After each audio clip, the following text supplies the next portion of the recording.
Conecta Tutoriales presenta Formación profesional gratuita.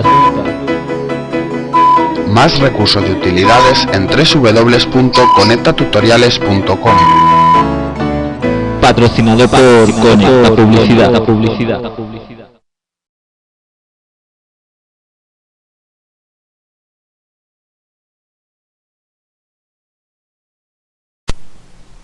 Bienvenidos a un nuevo tutorial en Adobe Illustrator CS5. Hoy Adobe realizaba la presentación oficial de la CS5 y nosotros no hemos querido esperar más tiempo para traeros alguna de las novedades más importantes dentro de los programas de Photoshop e Illustrator.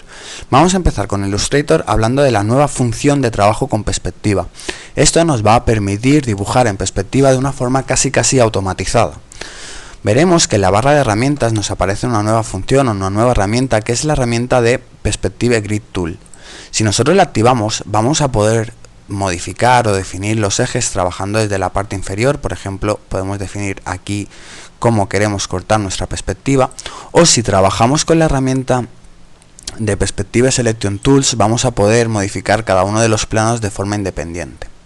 Una vez que nosotros tenemos definido cómo queremos que sea nuestra perspectiva, por ejemplo, vamos a achatar un poco más desde aquí, vamos a poder dibujar o bien con figuras, por ejemplo, predefinidas. Vamos a utilizar Rectangle Tool y vamos a realizar un dibujo en uno de los laterales. Veremos que automáticamente nos va a coger como referencia nuestra perspectiva y nos va a realizar el dibujo en base a ello.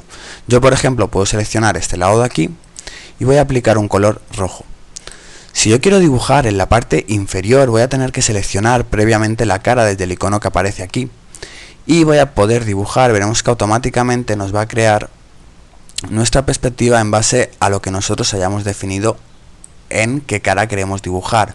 Si ahora estoy dibujando la cara inferior, aquí posiblemente reciba poca luz, así que lo que voy a hacer es oscurecer este lado trabajando con un color más oscuro. Voy a volver a seleccionar esta cara de aquí y voy a volver a dibujar hacia abajo.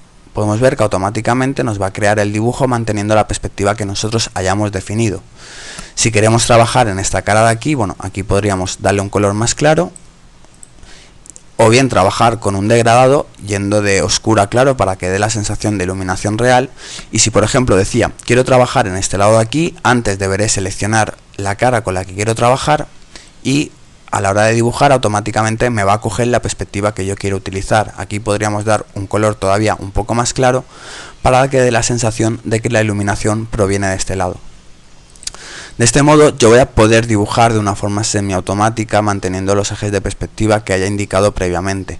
No solamente voy a poder trabajar con curvas, sino que voy a poder hacerlo, por ejemplo, con texto. Si yo creo un texto, una vez que lo tengo creado, trabajo con la herramienta de selección de perspectiva, voy a definir uno de los lados y voy a arrastrar. Automáticamente podemos ver cómo me va a incluir mi texto manteniendo la perspectiva. Si nosotros queremos escalar, deberemos hacerlo utilizando la herramienta de perspectiva. Podemos hacerlo apretando la tecla Shift para que mantenga las proporciones y veremos que nos va a mostrar nuestro texto en perspectiva. Tenemos que tener en cuenta que si nosotros agrandamos desde la herramienta de estirar normal y corriente, nos va a salir un mensaje que nos dice que estamos perdiendo la perspectiva que teníamos inicialmente. Deberíamos deshacer con Control Z y volver a trabajar con la herramienta de selección de perspectiva. Desde aquí nosotros sí que vamos a poder modificar su tamaño en base a la necesidad que tengamos. Así que hasta aquí este tutorial, espero que les sea de utilidad. Muchas gracias por la atención y hasta el próximo.